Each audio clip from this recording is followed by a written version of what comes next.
आज हमारे इनविटेशन पर हमारे यहाँ तशरीफ़ लाए हैं। आप सबका भी बहुत बहुत शुक्रिया, बहुत बहुत धन्यवाद। आप सब जानते हैं कि पिछले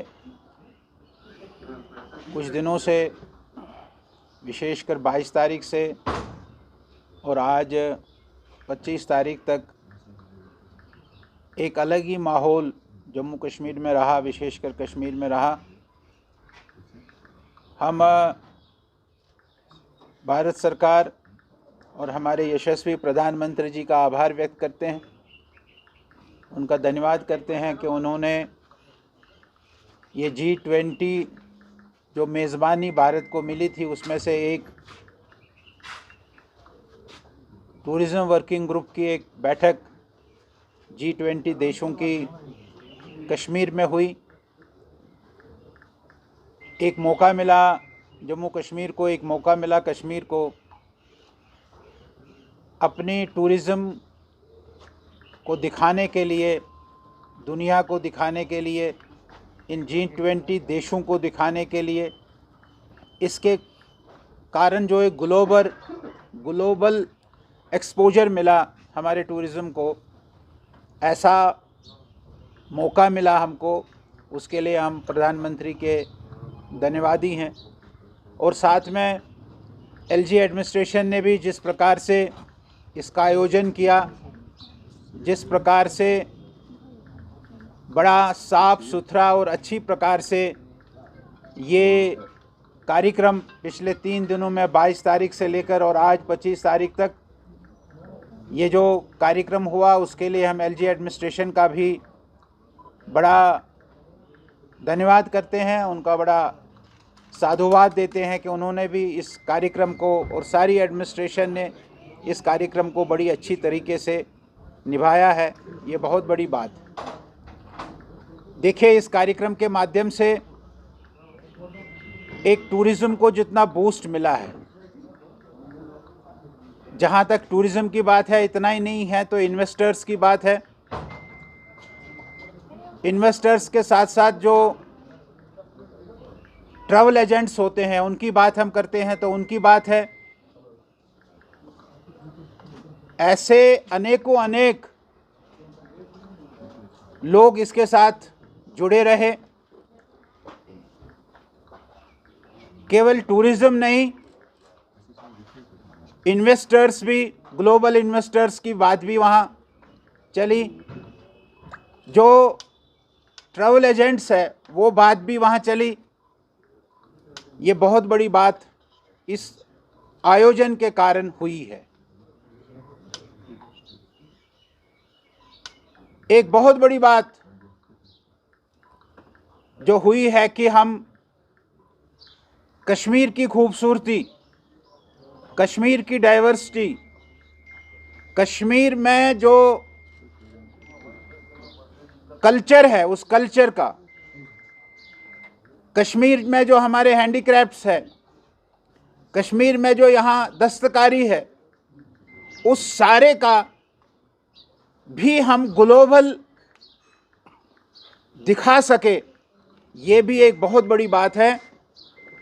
ये एक ग्लोबल हमने अपने कश्मीर के सभी चीज़ों को किया है, यहाँ की ब्यूटी को किया, यहाँ की सीनरी को किया, यहाँ के ट्रेड को किया, यहाँ के दस्तकारी को किया, यहाँ के कल्चर को किया। और जिस प्रकार से हमने देखा कि जो फॉरेन डेलीगेट्स भी इंटरव्यू दे रहे थे कि यहाँ की हॉस्पिटैलिटी कश्मीर के लोगों की, एडमिनिस्ट्रेशन की तो है ही है, उन्होंने तो करना ही था, लेकिन कश्मीर के लोगों ने भी जिस प्रकार से उनको हॉस्पिटैलिटी दी और उसका भी बहुत बड़ा उन पर एक असर गया है।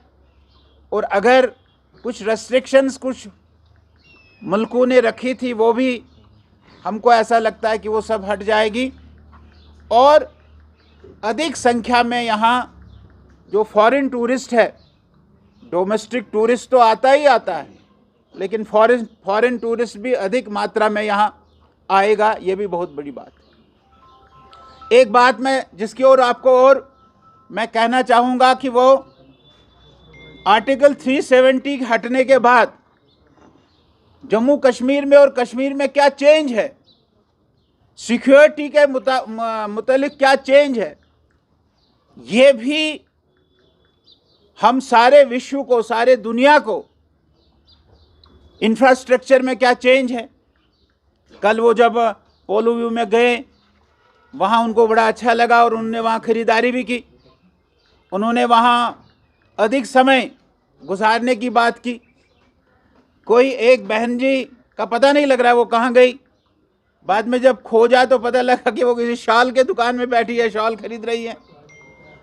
तो इस प्रकार से इंफ्रास्ट्रक्चर कैसे बदला है कश्मीर का, कश्मीर में सिक्योरिटी कैसे बदली है, इस प्रकार का भी 370 हटने के बाद जम्मू कश्मीर में क्या चेंज आई है, ये बहुत बड़ी बात जो हम सारे ग्लोब को, सारे दुनिया को हम बताने में कामयाब हुए हैं। ठीक है, कुछ हमारे ऐसे मुल्क हैं जो अच्छा होने के बाद भी अच्छा उनको दिखाई नहीं दे रहा है, वो अच्छा देखना नहीं चाहते।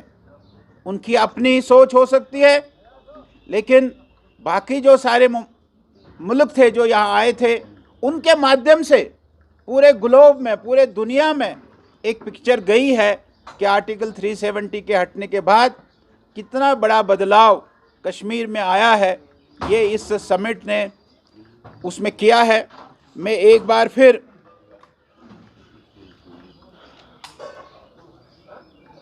हमारे जम्मू कश्मीर एडमिनिस्ट्रेशन का और प्रधानमंत्री और भारत सरकार का एक बार फिर कि उन्होंने इस समिट को कश्मीर में रखा और हमको ये मौका दिया है।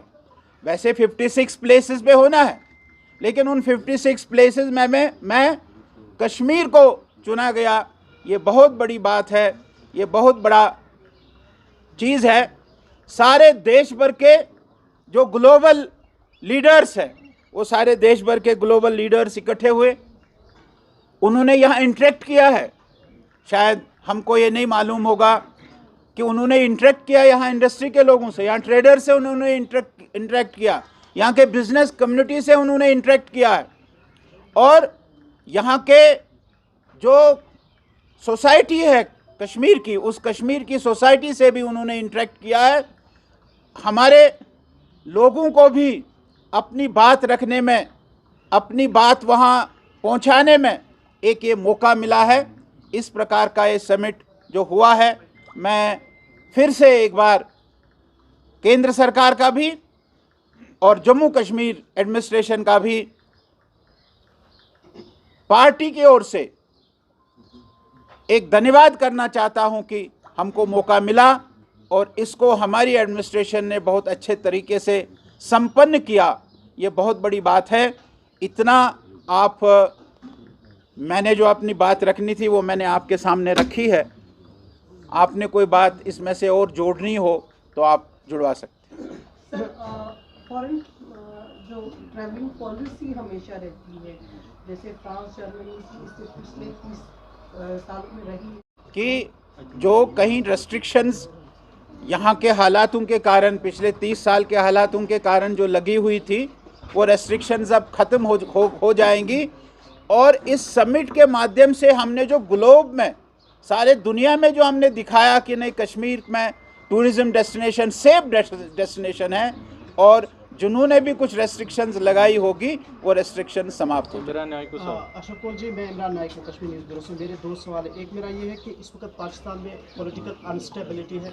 इस हवाले से डॉक्टर फारूक अब्दुल्ला कहते हैं कि unstable Pakistan is dangerous for us, हमें एक स्टेबल पाकिस्तान चाहिए। एक तो इस पर आपका कमेंट चाहते हैं। दूसरा ये कि आपने जो जिक्र किया कि 5 जो कोर मेंबर्स थे G20 के, जिन्होंने इसमें शिरकत नहीं की, जिसमें टर्की और इसके अलावा सऊदी अरबिया और चाइना भी था, आप क्या समझते हैं कि पॉलिटिकल इम्पैक्ट क्या होगा? क्योंकि चाइना ने क्लियर कट कहा कि कश्मीर एक डिस्प्यूटेड टेरिटरी है। How would you react? नहीं, ऐसा आप देखेंगे, जो आपने पहला सवाल किया कि हमारे पड़ोस के मुल्क, आपने देखा श्रीलंका में बहुत बड़ा अनरेस्ट हुआ है। वहाँ भी वैसा ही हुआ कि वो गए पार्लियामेंट में, वो गए प्रेसिडेंट के मकान पर, वहाँ उन्होंने उसकी सारी चीज़ें जो थी वो खा ली, वो दिखाया आपने, हमने भी सबने देखा उसको टीवी पर। लेकिन उसके कारण कोई बहुत बड़ा फ़र्क भारत पर पड़ा, हिंदुस्तान पर पड़ा, ऐसा नहीं है। श्रीलंका भी हमारे पड़ोस में, नेपाल में थोड़ा बहुत हुआ है, उस पर भी कोई असर पड़ा भारत को, ऐसा नहीं लगता। और मुझे लगता है कि जो पाकिस्तान में उनकी इंटरनल प्रॉब्लम्स है, वहाँ महंगाई है, इन्फ्लेशन है, ये जो इंटरनल उनकी प्रॉब्लम है, इससे कोई जम्मू कश्मीर पर या हिंदुस्तान पर कोई असर पड़ेगा मुझे नहीं लगता है। भारत हमेशा हर एक की मदद करता है, आपने देखा होगा श्रीलंका में उन्होंने कैसे मदद की है। लेकिन पड़ोसी देश जो हमारा है वो कहे कि हमको भारत मदद करे, तो मुझे नहीं लगता कि हमारा प्रधानमंत्री कोई कसर छोड़ेगा। और प्रधानमंत्री हमेशा भी जब पाकिस्तान में कोई आपदा आती है तो वो अपने आप को आगे रखते हैं और अपने आप को आगे रखकर मदद पेश करते हैं। लेकिन वहाँ जो इस समय पॉलिटिकल इंस्टेबिलिटी है, वहाँ जो व्यापार में इंस्टेबिलिटी है, इस पर कोई हिंदुस्तान में असर पड़ेगा मुझे ऐसा बिल्कुल नहीं लगता है। लेकिन ये जो तीन आपने प्रमुखतः तीन जो देशों ने बाइकॉट किया, वो नहीं आए, उन्होंने इसमें पार्टिसिपेट नहीं किया है, वो उनकी अपनी सोच है, उनका अपना सोचने का नज़रिया है। लेकिन हम तो यही समझते थे और यही मानते थे कि वो इसमें शामिल होते तो अच्छा होता। लेकिन आगे जो और समिट्स होने वाले हैं, अभी उत्तराखंड में होने वाला है, हम आशा करेंगे कि ये सारे मुल्क जो है, ये जो सारे कंट्रीज़ है उसमें पार्टिसिपेट करें, और पार्टिसिपेट करने से और आपस की जो अंडरस्टैंडिंग है और अंडरस्टैंडिंग ठीक हो जाएगी, ऐसा मेरा मानना है। कोल जी, जिस तरह से सीएस ने ये कहा कि अब जितने भी डेलीवेटर जो है पीडीपी और नेशनल कॉन्फ्रेंस के दौर हुकूमत में लगे हैं, उनको अब मुस्तकिल नहीं किया जाएगा, यानी कि परमिट नहीं किया जाएगा। जबकि बीजेपी ने पास्ट में कही एक ऐसे स्टेटमेंट्स दिए कि जितने भी कैजुअल लेबर्स हैं उनको जो है परमिट किया जाएगा। इस स्टेटमेंट को आप कैसे देखते हैं? नंबर एक। नंबर दो, जो भी आपने कहा कि 3 मुल्कों ने भी बाइकआउट किया है, तो उस पर क्या फॉरेन पॉलिसी पर असर पड़ सकता है? नहीं, ये जो डेली वेजर्स वाला विषय है, देखिए डेली वेजर्स वाले विषय पर हमारी एडमिनिस्ट्रेशन काफ़ी आगे सोच रही है, ऐसा नहीं है। आपने देखा कि मिनिमम वेजेस, ठीक है मिनिमम वेजेस कम रखे गए हैं, लेकिन मिनिमम वेजेस 9,000 रुपये मिनिमम, जो अनस्किल्ड था उसको 9,000 कुछ रुपये उसको मिले, जो सेमी स्किल्ड था उसको कुछ और ज़्यादा मिला है, और जो स्किल्ड था उसको और ज़्यादा मिला है। यानी आज कोई भी डेली वेजर, ठीक है ये जो कुछ डेली वेजर जो डेली वेजर रजिस्टर पर कहीं एडमिट ही नहीं थे, हॉस्पिटल डेवलपमेंट फंड में लगे हुए थे। अब हॉस्पिटल डेवलपमेंट फंड में लगे हुए लोग भी अपने आप को डेली वेजर मानते थे। लेकिन जो डेली वेजर था, यहाँ भी आप देखेंगे, मैं चर्च लेन में रहता हूँ, वहाँ एस्टेट मुलाजिम हैं, हमारे यहाँ भी 2-3 एस्टेट मुलाजिम काम करने के लिए आते हैं दिन में। मैंने उनको पूछा, उन्होंने कहा जी हमको 4,000 कुछ मिलता, 6,000 कुछ मिलता था, अब हमको 9,000 मिलता है। तो वो एक चीज़ हमारी सरकार ने की है, हमारे एडमिनिस्ट्रेशन ने की कि स्किल्ड, सेमी स्किल्ड और अनस्किल्ड इनको किया है। हमारी ये मांग है कि भाई इससे ये बहुत कम है, इसको आप सेंट्रल गवर्नमेंट की वेजेस पर लाइए। लेकिन उसके अतिरिक्त भी जो ढेर सारे मुलाजिम हैं, जैसे मैंने कहा कि कोई एचडीएफ में है, हॉस्पिटल डेवलपमेंट फंड में है, कोई कहता है कि मैं किसी स्कीम के तहत लगा था, स्कीम ख़त्म हो गई तो नेचुरली वो ख़त्म हो गया है, ऐसा नहीं है। और इन मुलाजिमों के साथ रहबरी खेल है, रहबरी जंगलात हैं, एनवाईसी वाले हैं, ऐसे बहुत सारे प्रकार के लोग हैं, बहुत सारे प्रकार के मुलाजिम हैं। सरकार को एक लीनियंट पॉलिसी लेकर इनका जो जेन्युइन लोग इनमें से है उनका कोई ना कोई समाधान करना चाहिए। मैं चीफ सेक्रेटरी के स्टेटमेंट के साथ अपने आप को जोड़ना नहीं चाहूँगा। उनका अपना सोच है, वो बड़े आदमी हैं, हमारे स्टेट चलाते हैं, उन्होंने किस अंदाज में इस बात को कहा है। लेकिन हम बार बार इसी उम्मीद के साथ ये जो हमारे लोग हैं, हमारे नौजवान लोग हैं, इनको हम विश्वास दिलाते हैं, भरोसा दिलाते हैं कि आपके साथ न्याय होगा, अन्याय नहीं। अशोक जी, फॉरेन पॉलिसी फॉरेन पॉलिसी में कोई फ़र्क नहीं पड़ने वाला इन 3 मुल्कों से, लोगों इससे का कोई ये पता। मानना है ये जितना भी डेवलपमेंटल वर्क हुआ अभी सिर्फ G20 के लिए, इसके बाद कोई पूछेगा नहीं इन सड़कों को, ऐसे ही वीरान पड़ी रहेंगी, तो क्या कहेंगे आप? ऐसा नहीं होता। ऐसा इंफ्रास्ट्रक्चर में जो मोदी जी के कार्यकाल में, मोदी जी के समय में, इन 9 सालों में, अभी हम 9 साल के प्रोग्राम भी आगे ले जाने वाले हैं, उसके लिए भी आपको न्योता देंगे हम, उसके लिए भी हम अलग से प्रेस कॉन्फ्रेंस, लेकिन